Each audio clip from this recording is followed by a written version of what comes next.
Oh, so guys, welcome back to another video. This is another Unity Tree video, and this is another Legacy of Failure video and reaction. And this has been a long time coming. I need to get back onto these Legacy of Failure reactions because I really enjoy them. And this one's sort of hot topic, especially with the sports ball reaction I did recently, and just how they get memed a lot. People were suggesting to do this as well because of like just how they are as a meme in general.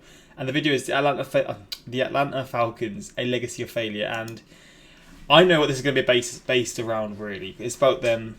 This was probably to do with their Super Bowl loss, but they seem to have this sort of theme where they just always bottle leads.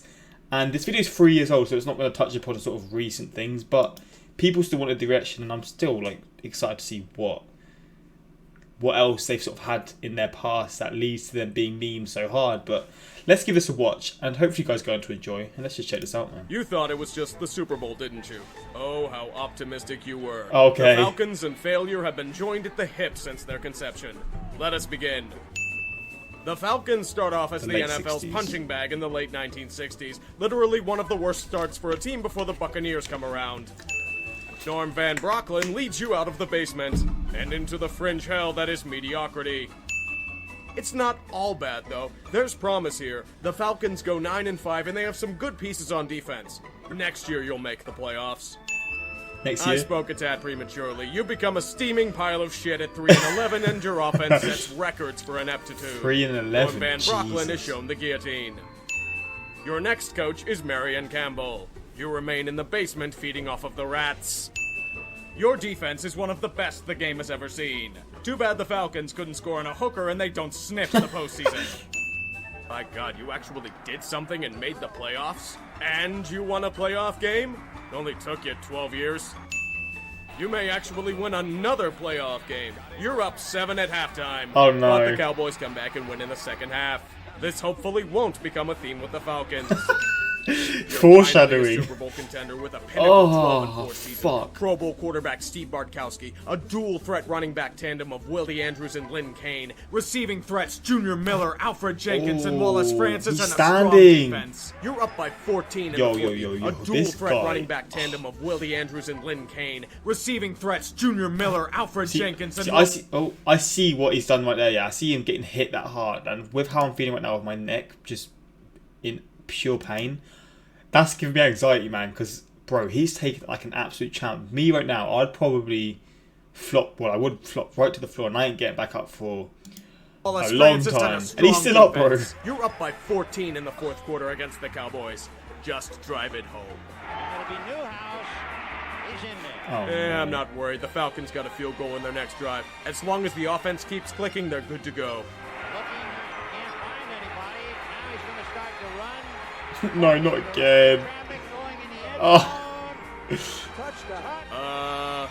Falcons, you're gonna respond? At least try to save the game. Oh my God. It's been happening for years, bro. Oh God. Oh. Oh. Fucking brutal.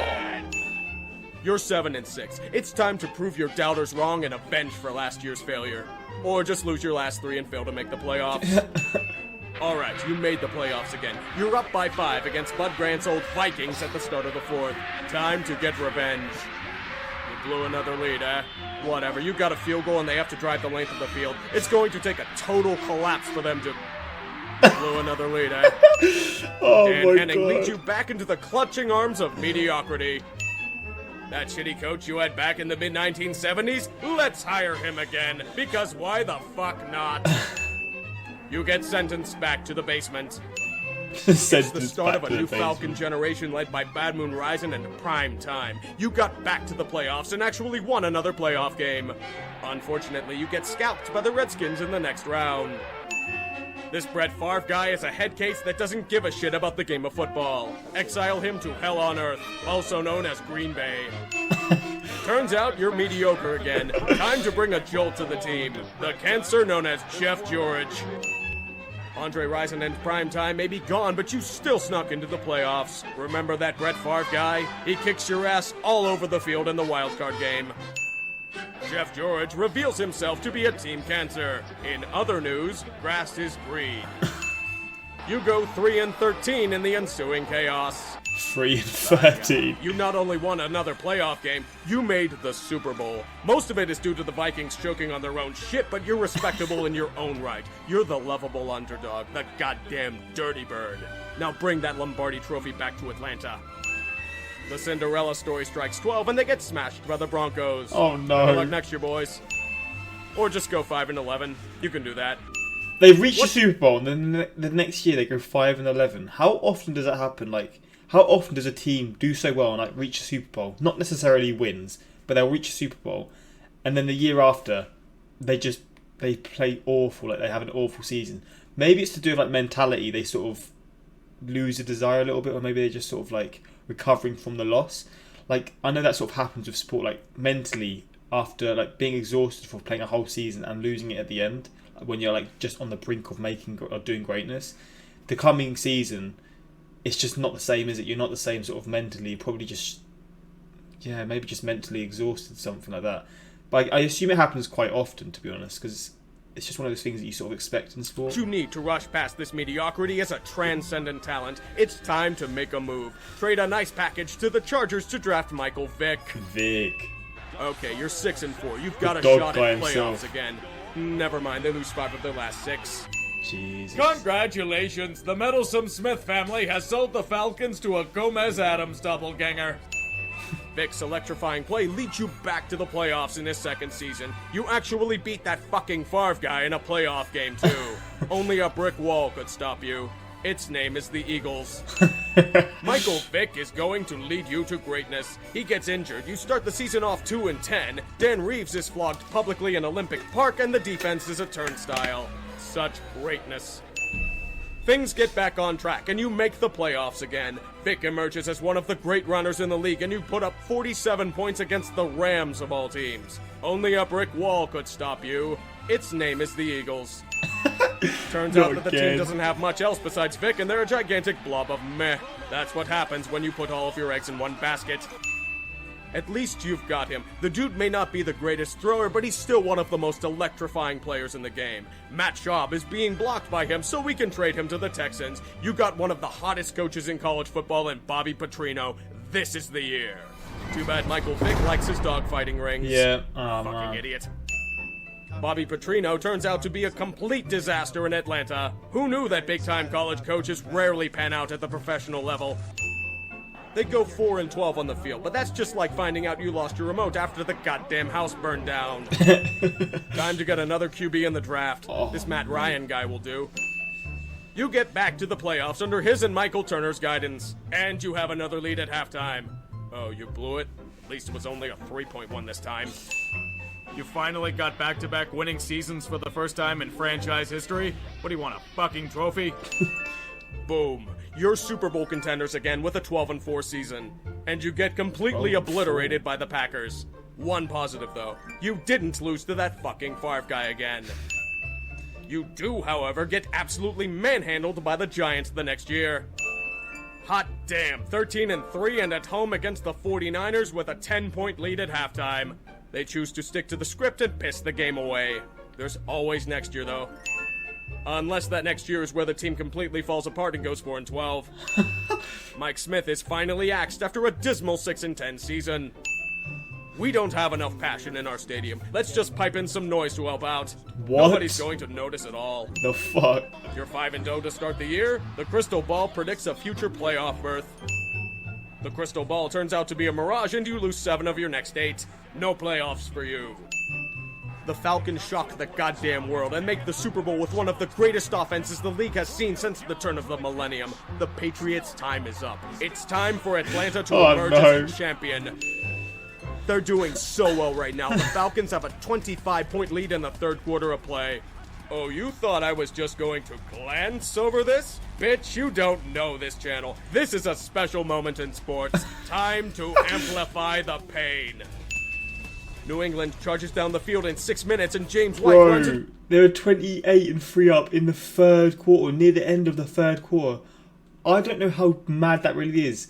And it's even crazier when you get the context of they've never won the Super Bowl. This is the opportunity to just for the first ever time, and they've probably got it. They've got it in the grasp of their hand. 25-point lead. I mean, I still can't get over like how wild this is, but with the context as well, it's just even crazier. Into the end zone for a 5-yard gain. The Falcons do fuck all on the next drive. The Patriots charge down the field, but are forced to settle for a field goal after a nice red zone stand. Keep getting points, Falcons. You're still good. This is when Devontae Freeman imitates a swinging door and the Patriots get the ball back on a fumble recovery. Fucking Freeman. The Patriots strike with precision and tack 8 points on the board. Extra men on the rush. Ryan skips through it. Throws on the run.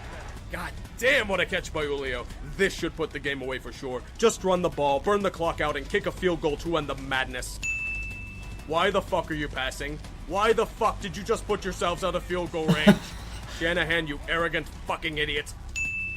Oh, turns out it was premature and you got back into field goal range. There was a holding penalty. Fuck. You blow the drive and you're forced to punt. The Patriots have to drive over 90 yards though. Just stop them somewhere and you're good. Or allow them to convert a 3rd and 10. Behold the glorious catch of Julian Edelman. Behold its majesty. Look at it, you filthy casuals. Man. Behold. What the fuck? They drive the length of the field and tie it up with a minute to spare. The Falcons do nothing with the next drive and it goes to OT. At this point, every Falcons fan is saying, "Stop it, please, I beg you!" But I lean down and I say, "No." The Patriots win the coin toss and proceed to pick the Falcons defense apart for the length of the field. Oh look, a pass interference penalty. Toss to White.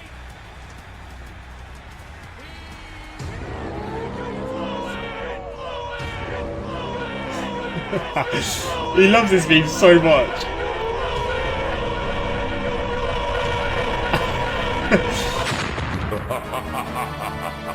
That was pathetic.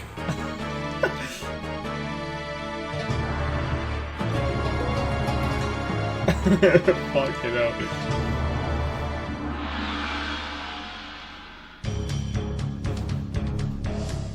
After inconceivably blowing a 25-point lead in the Super Bowl, the Falcons slowly came to the grips that total failure in big games was simply part of the history for both the team and Atlanta sports.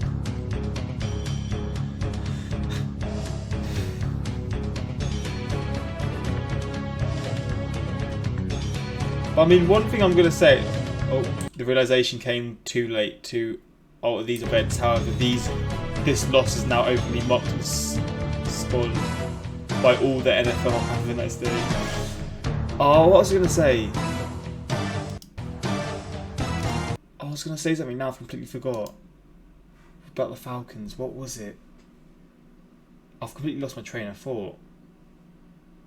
I forgot what I was going to say now, which is frustrating because I was going to say something actually that I was really interested in knowing, but I forgot what I was going to say. But anyways, time to add yet another chapter to these incredible legacy of failure. Halftime, Falcons 29, Cowboys 29. No, Falcons 29, Cowboys 10. Oh my god. See, this is perfect timing of what's happened recently. The Falcons, man, they just love it. Falcons fans always left counting on next season. I've got a feel for their fans, man. I mean, going through that pain is something else. Like, that Super Bowl thing itself is nuts to go through, but to experience all this, like, if you're someone who's, like, been supporting them for years now, you must be just be numb to it now. You must be used to just the pure pain they give you. But I respect it, man. To be a fan of like a team that goes through this sort of turbulence, I guess you could say, I respect it a lot because you've got to have a big passion for them, man. Don't let the Falcons blowing a 28-3 lead distract you from the fact that the Falcons put a Chick-fil-A in their stadium and closes on Sundays. Wait, do they actually? See, when they play on Sundays, they can't get a food. If that's the case, I'm done. Did you seriously put that you blew it, dropped 25 times, every point they blew in that game at the end of the video? Because if so, that is sneaky good last moment troll for the Falcons. Also, great editing for the last moment as well. If that's the case, that's funny, man. Being a Falcon fan is hard, bro. I mean, yeah, like as he said, I feel for you guys, but yeah, sport is brutal, man. But hopefully you guys enjoyed this reaction. More of a legacy of failure should be on the way. Just suggest what ones you'd like to see next, because people seem to love these a lot. And yeah, without further ado, like, subscribe, peace.